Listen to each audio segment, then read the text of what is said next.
Hello everyone, I'm Astha. Welcome to Government Job Genuine Notification YouTube channel.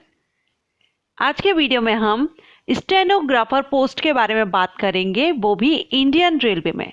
Indian railway में stenographer आप कैसे बन सकते हैं। देखिए, स्टेनोग्राफर की पोस्ट हर डिपार्टमेंट में होती है। डिपार्टमेंट कोई भी हो, स्टेनोग्राफर की पोस्ट हर जगह रहती है। तो आज हम इंडियन रेलवे में आप कैसे स्टेनोग्राफर बन सकते हैं, इस टॉपिक पर हम बात करेंगे। आप सभी जानते हैं 2023 में रेलवे में वैकेंसी आने वाली है।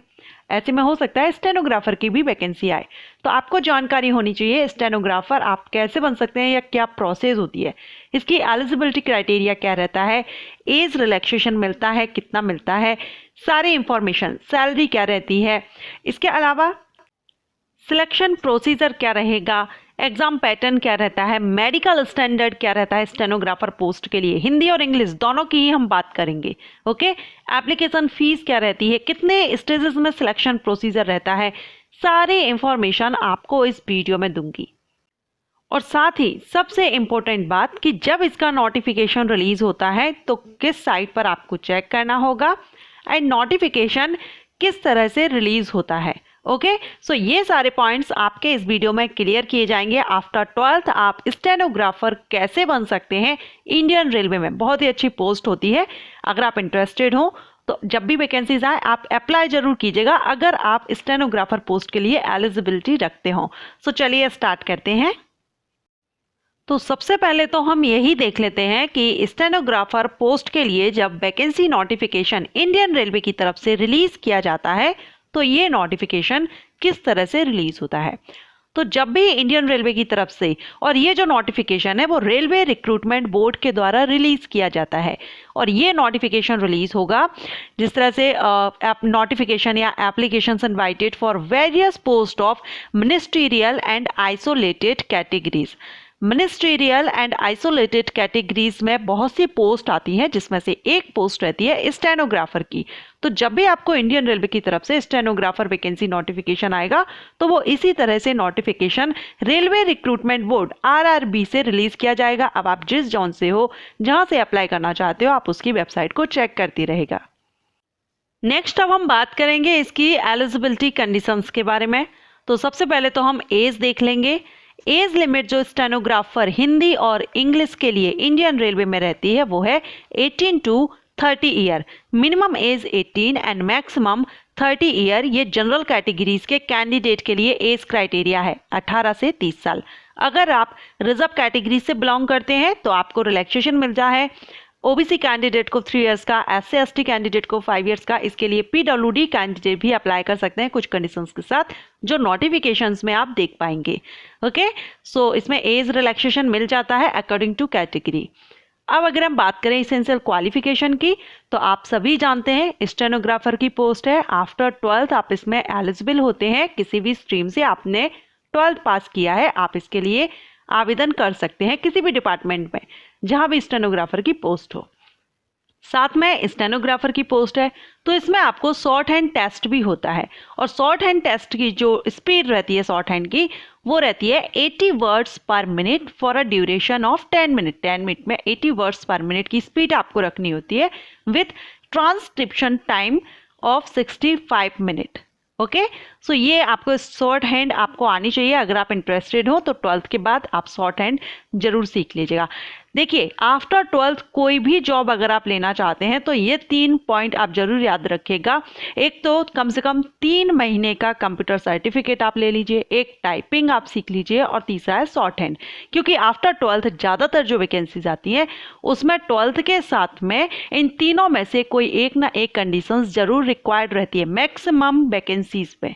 ओके, चलिए अब अगर हम बात करें सैलरी की, तो स्टेनोग्राफर्स की जो सैलरी रहती है इंडियन रेलवे में, लेवल 4 से इस जो स्टार्टिंग सैलरी रहेगी 25,500 से। ग्रुप सी की पोस्ट है, सो लेवल 4 से सैलरी बनती है 25,500 से स्टार्टिंग सैलरी। साथ में आपके जो भी अलाउंसेस रहेंगे इंडियन रेलवे की तरफ से जो दिए जाएंगे वो रहेंगे। अब हम बात करते हैं एप्लीकेशन फीस की। तो एप्लीकेशन फीस अभी तक जो नोटिफिकेशंस रिलीज हुए थे उसके बेस पर अगर हम देखें तो अनरिजर्व कैटेगरीज को 500 रुपीज एप्लीकेशन फीस रहती है। रिजर्व कैटेगरीज के कैंडिडेट को 250 रुपये एप्लीकेशन फीस रहती है। नेक्स्ट हम बात करेंगे सिलेक्शन प्रोसीजर की। सिलेक्शन प्रोसीजर कितने स्टेजेस में कंप्लीट होता है। तो इंडियन रेलवे में स्टेनोग्राफर हिंदी और इंग्लिश अगर आप बनना चाहते हैं, दोनों में से जो भी आपको आती हो, हिंदी या फिर इंग्लिश, तो आपका जो सिलेक्शन प्रोसीजर है ये आपका सबसे पहले होता है सिंगल आपका कंप्यूटर बेस्ड टेस्ट होता है, CBT।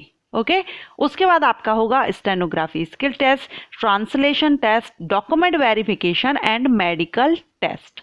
इसके बाद अगर आप सिलेक्ट हो जाते हैं तो आपको ट्रेनिंग दी जाती है। ट्रेनिंग में आपको एक स्टाइपेंड दिया जाता है। उसके बाद जैसे ही आपकी ज्वाइनिंग होती है तो आपकी जो सैलरी है वो आपको दी जाती है।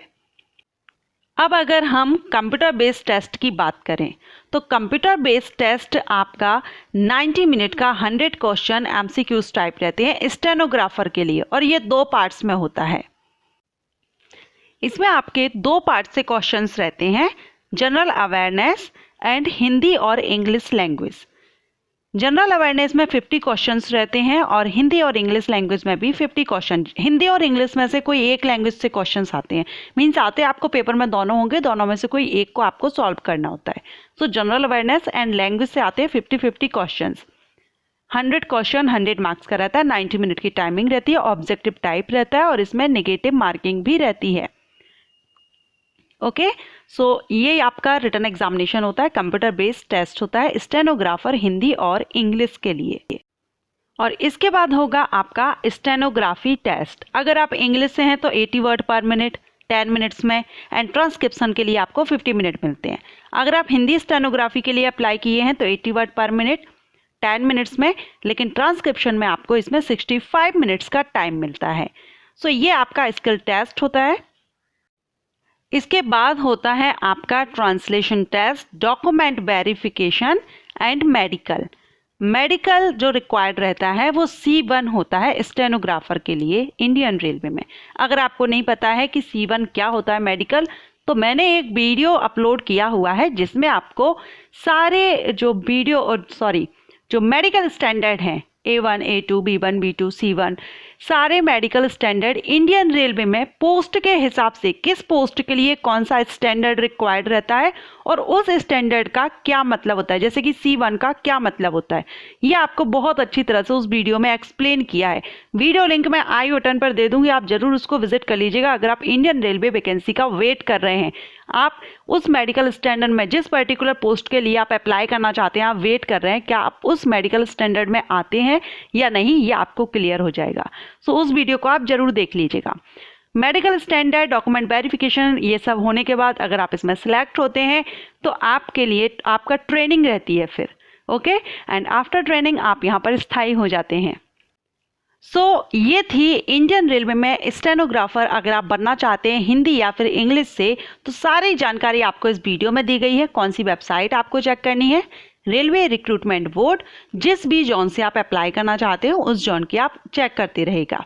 ओके, इसके बाद ये जो नोटिफिकेशन है वो किस तरह से रिलीज होता है, तो ये जो नोटिफिकेशन है ये वेरियस पोस्ट नोटिफिकेशन रिलीज होता है of ministerial and isolated categories. बहुत सी वैकेंसीज होती है, पोस्ट होती हैं इसमें, उसी में से एक पोस्ट रहती है स्टेनोग्राफर की। अगर आप चाहते हैं कि ये जो वैकेंसीज आती हैं, पोस्ट आती हैं इस कैटेगरी में कौन कौन सी पोस्ट रहती हैं, सब पर मैं वीडियो बनाऊं, और वैसे मैं बनाऊंगी भी, आप कमेंट करें या ना करें। मुझे लगता है क्योंकि जो ज़्यादातर व्यूअर सब्सक्राइबर हैं इंडियन रेलवे का वेट कर रहे हैं, तो ऐसे में मैं इंडियन रेलवे की ज़्यादातर जो पोस्ट है उन सभी पर मैं वीडियो अपलोड करूंगी।